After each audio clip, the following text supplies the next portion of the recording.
How do you define a successful life?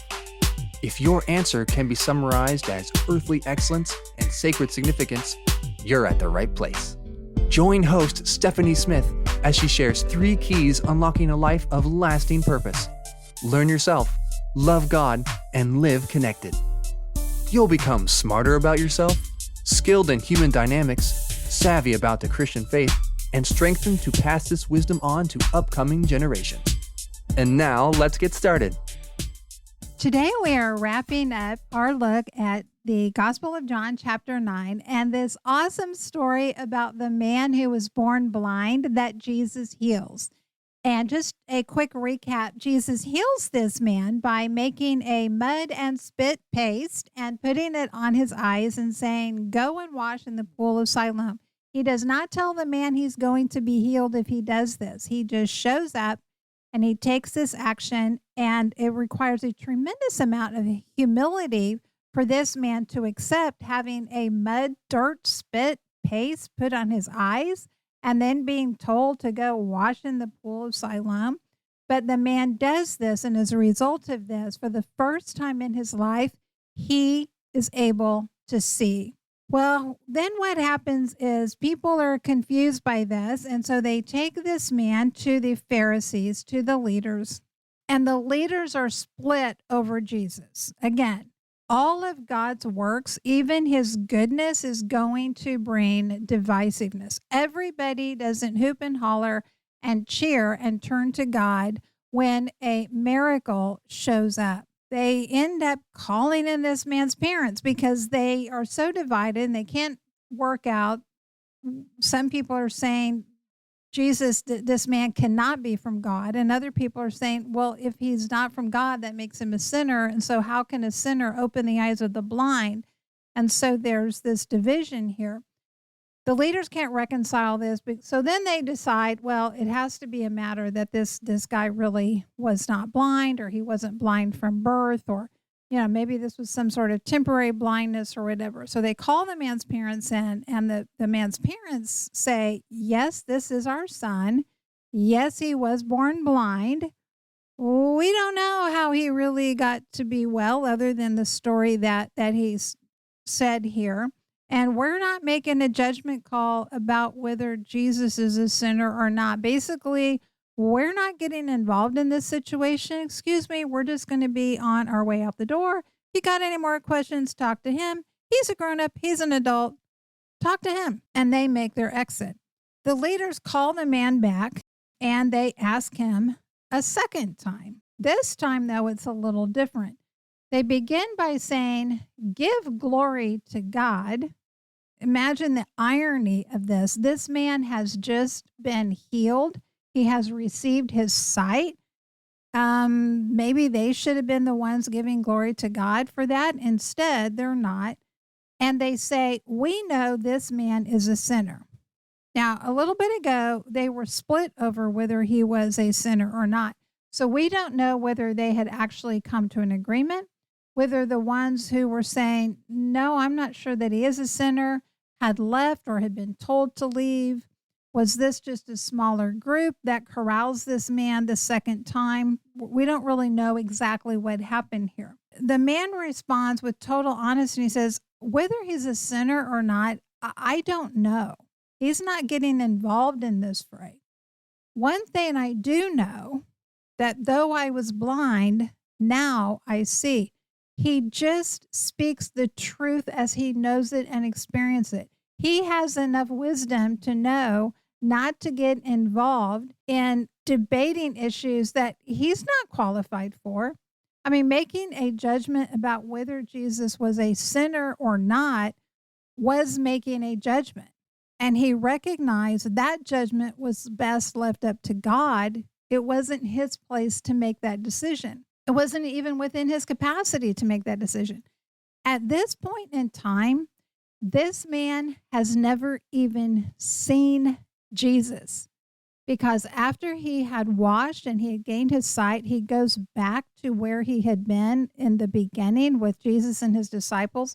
Well, Jesus and his disciples are gone. This man doesn't even know what Jesus looks like at this point. He's certainly not capable of being able to make a statement about the condition of Jesus' heart. Then the leaders come back to him and they say, "What did he do? How did he open your eyes?" The man at this point is understandably getting a little frustrated or confused. And he says, I've told you already, and you wouldn't listen.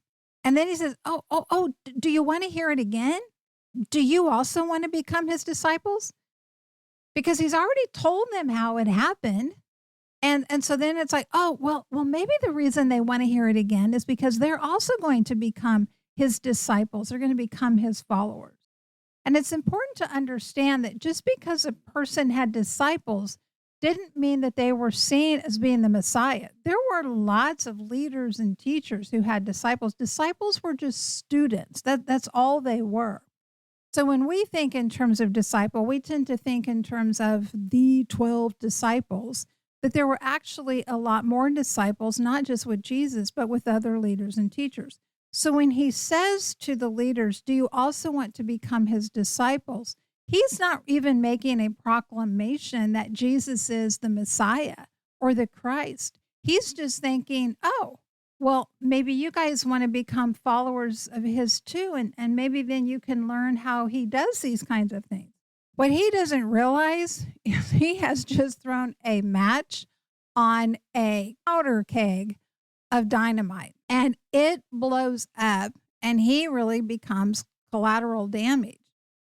And they reviled him. They didn't just come back and challenge him. They didn't just come back and dispute with him. They come back and they revile him. They were filled with so much hatred and animosity towards this man. And for what? What had he really done? He hadn't gone in there and pronounced judgment on all of them. He hadn't said Jesus is the Messiah, and if you all don't believe that, then you're going to die and go to hell. I mean, he hadn't said anything other than sharing his own story. We want to let that soak in because we can end up being reviled by people when all we've done is share our experience. And it's because of the stuff that they have going on in their own life, not because of our story, not because of our experience, not because of what we've shared, that they can then turn on us and revile us. So they say to this man, well, you are his disciple, but we are disciples of Moses. Okay, that's like, playing the ace card. That's the winning hand. We know that God has spoken to Moses, but as for this man, we don't know where he comes from. Moses had lived a long time before these people, and they are so confident that they knew that God had spoken to Moses, but the person who was living right there with them, they can't figure that out. Does God speak to this man Jesus or not? And this man is getting an education real quick in a lot of ways. And I just love his response. He's not being nasty or hateful or sarcastic here. He's just honestly astounded. And he says, why, this is an amazing thing. You don't know where he comes from. And yet he opened my eyes. We know that God does not listen to sinners, but if anyone is a worshiper of God and does his will, God listens to him. This man's beginning to put two and two together. He has been taught. He has some understanding.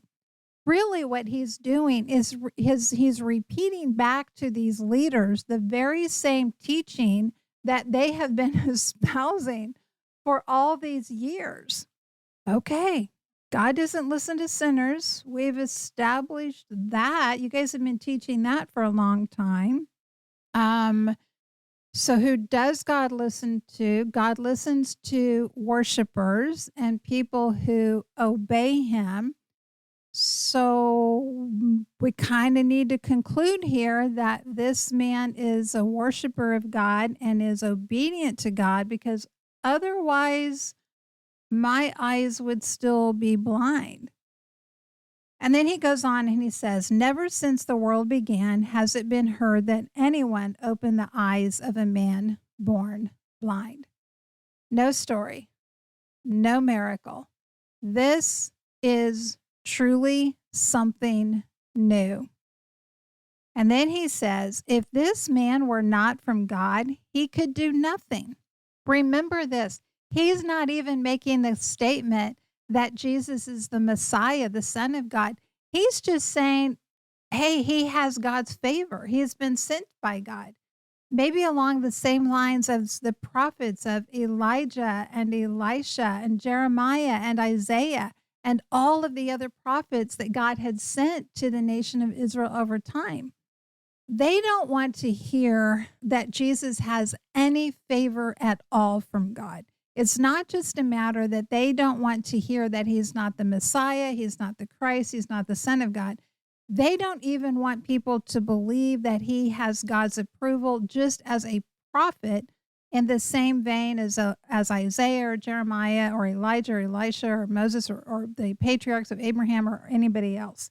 Now they're going to start resorting to what we've seen them do in other times, and that is when push comes to shove, when they cannot stand up and speak about from their own teaching before, when their own contradictions come back to them and they can't account for those contradictions, then what do?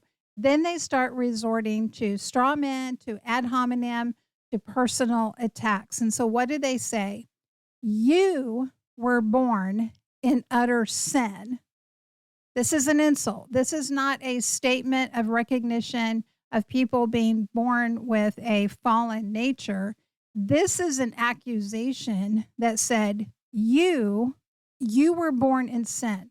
Something wrong with you. Something wrong with your parents. You're not like us. And would you teach us? And they cast him out. You know, this man had no education like these Pharisees. What he did have was he had had an encounter with Jesus. I spoke a couple of episodes back and I talked about the statement that we often hear, God doesn't call the qualified, he qualifies the called. And I understand the intent of that, but I still hate the statement and I don't even think it's accurate. But there are times when the only thing that qualifies us to speak the truth is when we're just speaking the truth of our encounter and our experience with Christ and what he's done in our lives. And that is always qualification enough to bear witness to the goodness and the grace and the power of God. Ultimately, that's all that we need in order to be able to just share our story. In Revelations, it tells us that and these are people who were in heaven, they overcame the evil one by the blood of the Lamb, the death of Jesus Christ on the cross, and the word of their testimony. Our stories, our personal stories of our encounters and experiences with God, with Jesus, are absolutely powerful. They are worth telling, not because we have all this other support, not because we have the approval of leaders per se, simply because of the grace and the encounters that we can have with Jesus Christ ourselves. Well, he is cast out. Okay, this was not a nice little escort out the doors. This was probably like getting picked up and thrown out. They hustled that man out of there really, really fast. What comes to mind are the pictures like in the old Western movies where somebody gets picked up and it gets thrown through the swinging saloon doors. Okay, no, I'm not saying that they had swinging saloon doors on the synagogue there, but you kind of get the drift of where I'm going with that. Well, Jesus hears that this man has been cast out, and he seeks him out. Doesn't Jesus always have a way of seeking us out when we've been cast out? And Jesus asks him the question, do you believe in the Son of Man? The man, formerly known as blind beggar man, says, well, who is he that I can believe in him? Remember, this is the first time that he's ever even seen Jesus, and he hasn't made the connection yet. This is the man who actually healed him. And Jesus, basically, he says, it's me. Now, he uses different language, but that's what he says, it's me. And the man says, I believe, and he proceeds to worship. Well, some of the Pharisees just can't leave well enough alone, and so they are standing around and they hear these things, and they have got to interject themselves. Why can these people not just leave anybody alone, right? They are always having to stir up trouble. They just can't leave Jesus alone. Sometimes if you have somebody who is angry with you, who doesn't like you, who resents the work of God in your life, they're not going to leave you alone. They're just going to keep showing up, and they're going to keep bugging you no matter what you're doing and who you're with. And that's exactly what Jesus had to contend with the Pharisees. Jesus goes on and he says, for judgment I came into this world, that those who do not see may see, and those who see may become blind. The Pharisees have their hearts pricked. They have their conscience pricked. If not, they never would have answered. And so what they say, oh, are we also blind? And Jesus says to them, if you were blind, you would have no guilt. But now that you say, we see, your guilt remains. If you were to say, if when a person is blind because they really, truly don't know and understand something, there is a different accountability for when a person has had the opportunity to see something, when they've had the opportunity to encounter truth. And they don't. They refuse it. They're the equivalent of people who say, yes, I want to be able to have healing. I want to be able to have a changed perspective. I want to be able to have a clear mind and clear insight. But don't you dare put that dirt, spit, saliva mixture on me, God. That's not how this is going to happen. This is going to happen because you're going to speak your word. You're going to, lay a hand on me. I'm going to dictate to you how my healing occurs. Those are the people who remain blind. People who also do not have the willingness to just go and follow the instruction, even when they don't understand why they need to follow that, even when there's no promise that healing is going to occur. Those are the people who remain blind. This is a fascinating story, and I really encourage you to go back. It's not a long chapter, and it's a fun story to read in so many levels, especially if you just really take the time and you imagine yourself in these different roles, and you can see yourself standing there and listening in and on all these different conversations that occurred as this man was healed, and then he's in the synagogue, and then his parents are called in, and then he's called in again, and then he meets up with Jesus and is able to see for the very first time the man who restored and gave him his sight. So I encourage you to go back, read that. It's a great story also to read and discuss with your family, because there's so much in here, and I've just kind of just touch the surface of it in this chapter. So I encourage you to dig in on your own. Well, remember this, my friend, you do have an impact that is immeasurable. It's eternal. It's irreplaceable. And because of that, I want to see you think deeply, live intentionally, and engage fully in God's grand story. See you next time. Thank you for listening. For information on speaking engagements and other resources, visit the website at stephaniepresents.com. Remember, learn yourself, love God, and live connected.